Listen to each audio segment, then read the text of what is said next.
Hello friends, this is Anubhrata in front of you. Today friends, we will start discussing about the process of double fertilization in the plant. Actually we know that double fertilization in plants is generally belonging from the sexual reproduction in flowering plants. So now friends, we will see here how the double fertilization of flowering plant can be done. Okay.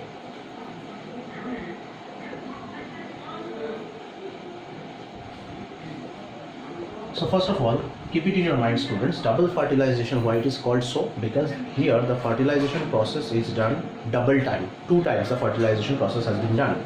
So for that reason, first time, then generally which specific type of product you are getting, that is zygote, that is always diploid number of chromosome containing, that is normal zygote. So second time, whatever the another product you are getting, that product is generally known as triploid endosperm. So due to presence of these two products by the fertilization process, that's why it is generally known as a double fertilization. Now we are starting the process of double fertilization. Keep it in your mind, during the process of pollination, first of all, when the pollen grain, this is the pollen grain first of all, so this pollen grain, when it will lands on the surface of the stigma, this is the stigma, you know that, this is the entire part which is generally known as style, and this is the part which is generally known as ovary.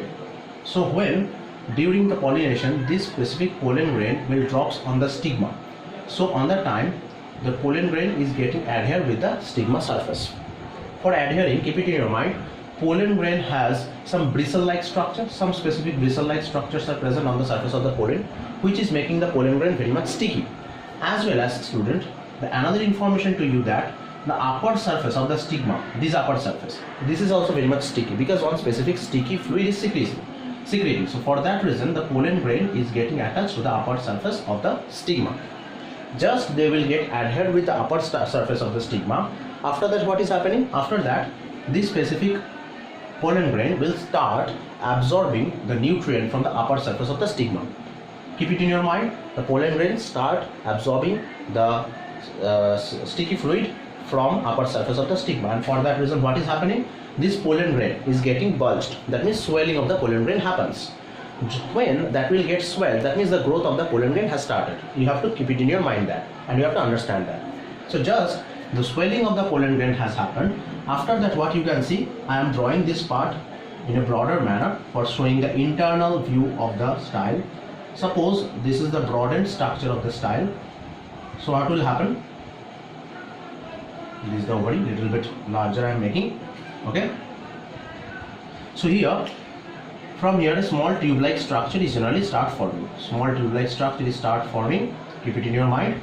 And this specific tube-like structure that is start forming, that is generally known as pollen tube. Clear? This pollen tube is start forming from that specific pollen grain after the germination, when he has that specific pollen grain has sucked the nutrient. After formation of the pollen grain from the pollen, after formation of the pollen tube from the pollen grain, 3 different types of nuclei are coming into the pollen tube. First one specific nuclei is coming, whose name is we are giving tube nucleus, and another 2 small nucleus we can see also inside the pollen tube. These 2 nucleus are generally called as male gametes. Clear? So keep it in your mind, this tube nucleus, what is that?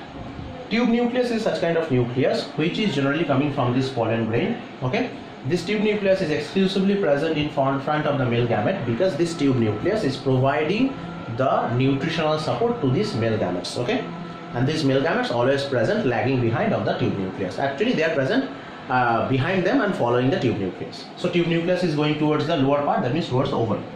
We know that inside the ovary there is the presence of the ovule, and inside the ovule there is a embryo sac present. So this specific pollen tube will start coming downwards, and just by surrounding the surface of the embryo sac, it will just enter in the embryo sac from the lower portion. Keep it in your mind, they will start entering from the lower portion into the embryo sac. And keep it in your mind, here one specific small aperture is present. This aperture name is known as micropyle. That means this specific tube nucleus and 2 male gametes, they are entering within the embryo sac via this aperture that is known as micropyle. Now see, in the embryo sac, whatever the structure is present, I am drawing the embryo sac separately in a comparatively bigger form. Keep it in your mind, always towards the upper end of the embryo sac, that is generally known as chalazal end. Clear? And the lower part, where actually the micropyle is present, that is generally known as micropylar end. Okay? Towards the micropylar end, there are three different types of cells are present. Okay? Three cells are present actually. Middle cell is generally known as the egg or ovum. And the both sides, whatever the cells are present, those are generally known as synergids, which are actually, you can say, these are the nutritional support to the ovum. That means they are called as nutritional support of ovum. Okay. Now the thing is that in the middle part there is another cell is present which contains two different nuclei. Those are generally known as these two. These are known as polar nuclei.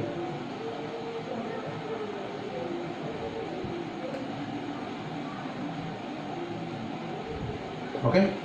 In the upper part, there are three cells are also present. Those cells are generally known as antipodal cells. Actually, function here, this polar nuclei and the egg, these three cells are exclusively responsible for the double fertilization. Keep it in your mind. So here, via micropyle, suppose this is the micropyle, and via micropyle, when the tube nucleus is first of all entering, and after that two male gametes are entering. So I am removing the micropylar end word from here. So via micropyle, the tube nucleus and two male gametes are entering. Tube nucleus entering within the embryo sac, there is no problem because they have no function to fuse with the embryo, the egg. The two male gametes, they will start fusing. First of all, the male gamete which is entering inside the embryo sac, it will fuse with the egg. And when the first male gamete fuse with the egg, they will form the zygote. Keep it in your mind, this is forming the zygote after fusion. Fusion of male gamete, first male gamete with the egg cell. And second male gamete, when it is entering after that in the embryo sac, it will actually fusing with these two polar nuclei. So keep it in your mind, these two polar nuclei are haploid number of chromosome containing, and the male gamete is also another haploid number of chromosome containing. That means the one specific endosperm cell has been formed. Endosperm cell has been formed, and that is accumulation of the 3Ns. That means their chromosome number is becoming triploid or 3N. This is also called as PEN. That means also called as primary endosperm nucleus. That means you can understand, first time the fertilization is happening in between the male gamete, first male gamete and the egg, and that is forming the 2N number of zygote, chromosome containing zygote, because male gamete is N and egg is N. So by accumulating zygote 2N. So this is the first fertilization. Second fertilization is happening, so when the second male gamete is entering within the polar nuclei, and they are fusing also with the polar nuclei to form the triploid endosperm. That is also called as primary endosperm nucleus or PEN. And keep it in your minds, friends, this endosperm is exclusively responsible for providing nutrition to embryo. So from here we can understand where the two fertilizations process are happening. So for that reason, this entire procedure, how it is happening, at last the fertilization, two steps fertilizations are happening. That's why it is generally known as double fertilization. So that's all for today. Double fertilization process is very much clear. If you have any query about the double fertilization, you can comment also, and don't forget to share as well as subscribe and also give like. Okay, so thank you everyone.